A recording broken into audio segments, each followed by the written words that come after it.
I make my living as an executive coach. I won't go into that today, except to say I have clients who develop business plans. So I know a little bit about the issue.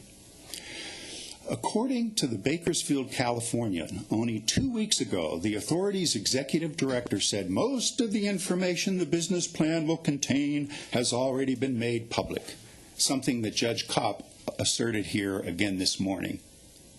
Absolutely false. What appears in thousands of pages of documentation fails to address the mandates in AB 3034.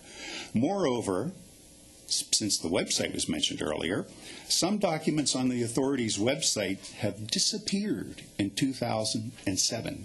I have them retained on my computer. What circumstances justify the authority having less information available during the very year when more information should be accessible to the voters? I'm about to issue a tough prescription or recommendation here. Before I do, I want to be real clear. I support high-speed rail and what some have called slow-speed rail.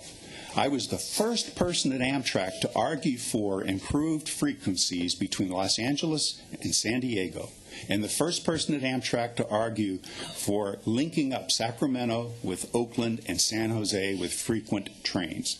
So there are people who say, oh, we shouldn't do high-speed rail.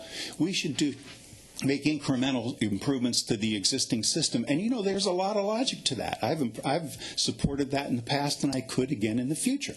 I have to also say that some people say, no, we need an all high-speed rail system, high-tech trains, and I have to admit that's where I am. That's what excites me. I'm the author of the book Super Trains, which argued for that, which, by the way, was endorsed by the Sierra Club and Friends of the Earth. So that's what excites me, and I would like to see high-speed rail built, but not this boondoggle. High-speed rail holds great promise in certain sections of the country, but the work of the authority is so deficient that if the current plan is implemented, it has the potential of setting back the cause of high-speed rail throughout the United States.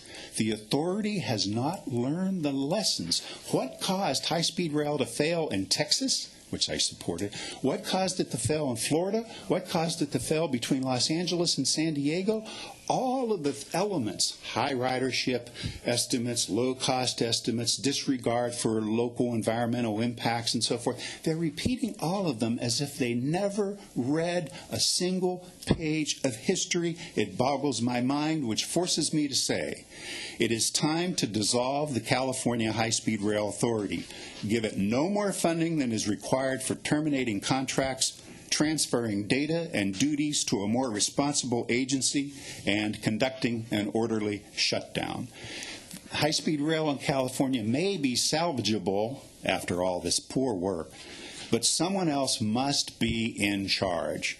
If the authority is unable to conduct studies that have credibility, how will they ever effectively deliver a mega construction project on time and within budget?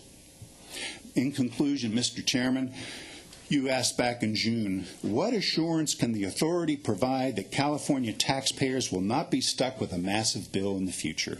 My answer, sir, there is no assurance whatsoever.